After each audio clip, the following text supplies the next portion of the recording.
Alright everyone, so I'm going to give you the basic layout of what I have here. I'm not going to be showing the whole ritual, I will be showing a piece of it, but the whole ritual cannot be shown because I'll be making a sigil that is meant to empower me and protect me. So I'm going to show you what I have laid out here. So in this little shell that I burn sage in, I have both white sage, road opener mix, and marshmallow root. Now in that little shell, I'm going to be using matches to light the sage and have the road opener and marshmallow root on the sage and lighting them at the same time. What I have in this incense holder is 3 forms of incense. One is Black Magic by him. I tend to think that it empowers everything that you do, mainly because of how I feel when I burn it. And it's the nature of how it gives your ritual a little bit of oomph. I also have frankincense, which I burned quite a bit of. It's very cleansing, very purifying, and very empowering as well. And then I have something that I don't know very much about, but I've been burning for a long time. This is what it looks like. I'm not going to try to pronounce any of this. I get this from an Indian grocery store that's near me, but it seems to be very holistically cleansing for like your body, but also the area that you burn it in. Now, around everything on this candle, on the central candle, and a little bit on everything else, I have this silver magnetic sand. It allows energy transfer to happen a little bit more smoothly, and that's how I'm using it here. And on one of these candles, one of the little white candles, and on the black central candle, I have Mars oil. It empowers through the masculine and really lets whatever you're doing have a little bit of extra punch as well. And on another the candle, and what I've poured quite a bit on this central candle, is Crown of Success oil, which I've always had a lot of luck with, and I always try to add to rituals and spells so that they actually have a greater degree of success, and it seems to work out very well for me.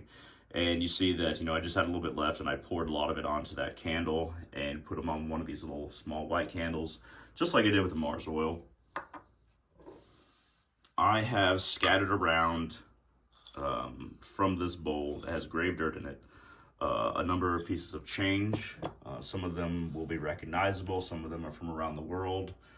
That is another aid to the energy and the frequency of the ritual itself. And I have also scattered this pagan holy oil all over everything, basically.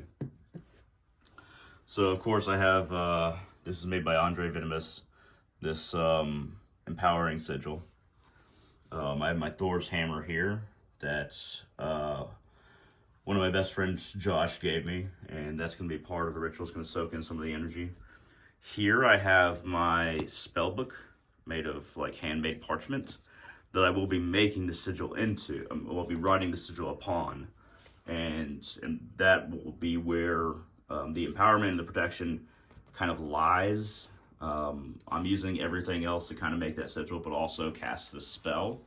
So I will be using, to write that sigil, this wooden quill pen thing that kind of soaks up ink, and over time it becomes more and more blessed by what I'm trying to do. Of course, matches will be used in lighting the sage and the marshmallow root and the road opener. Matches are good. I try not to use lighters for the most part when I'm lighting my candles or lighting sage or anything like that. What I'll be writing the sigil with is Dragon's Blood ink. Very protective, very empowering. You're starting to see a theme here. I hope so. And so a lot of these runes that I scattered about that were made by my friend Kavita, it's the Elder Futhark runes, and all 24 are scattered around in a random array. I didn't look at the runes, I just scattered them about. And I'm actually going to be using these runes in a certain perspective to get different symbols, different runes to make the sigil.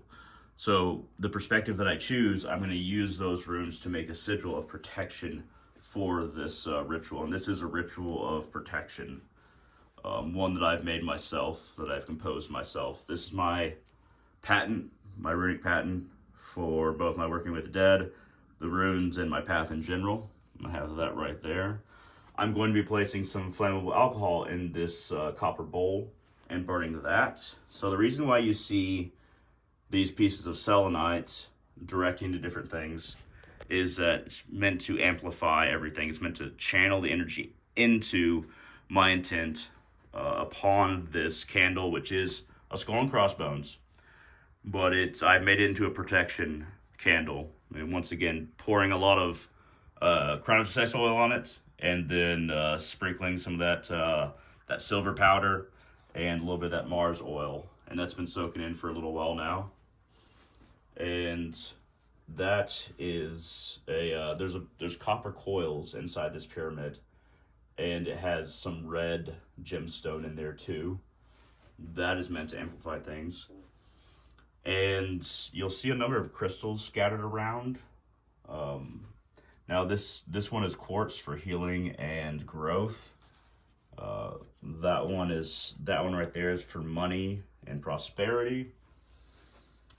And that ring right there is a ring that I'm going to use to connect me to the ritual anytime that I, put it on.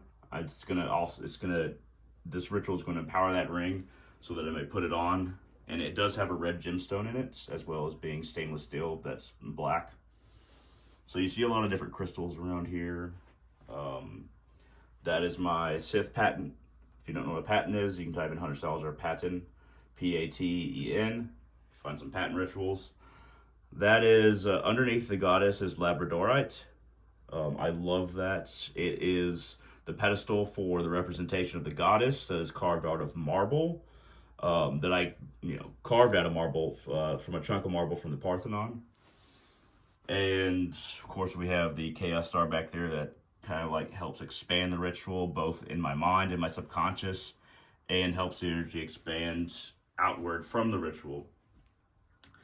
That is the crystal and feather that I will be fanning the mixture of sage and marshmallow root and road opener with. Of course, that's my pillar of power back there.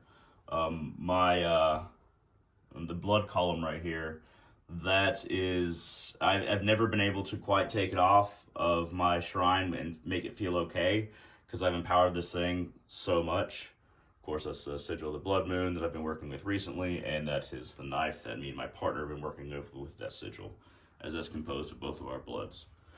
So there's a lot going on here. It's all going to come together. I'm going to light the incense, have them burning, light that candle, and of course light the 2 small tea light candles. And then I'm going to say Namashag Rakadwan Urnam, which basically means I'm in my power space. That is kind of my mantra, composed of, if you know, you know. But Namashag Rakadwan Urnam. That is a saying, a recitation of empowerment that I've been empowering for quite some time, and that's what I'm going to be using for most of this ritual. Now, I'm going to go ahead and get started. I'm going to basically light everything up, place some flammable alcohol in there, light that up, and then I'm going to start creating this protection sigil that's going to be in my special spell book that's made out of handmade parchment. Very good parchment, remarkable quality. Of course, I have my ancestor bowl there, and a ceramic cat that I got from a graveyard a long time ago. At any rate, you'll see a little bit of what's going to happen, basically the after effect of the ritual, and I'm going to go ahead and get started. Namashag Rakadwan Urnam. Namashag Rakadwan Urnam. Namashag Rakadwan Urnam. Namashag Rakadwan Urnam. Namashag Rakadwan Urnam. Namashag, Arakadwan,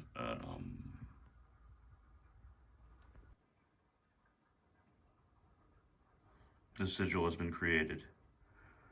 The mantra found and recitated. Neither can be shown or said in this video, but all has come together as it should.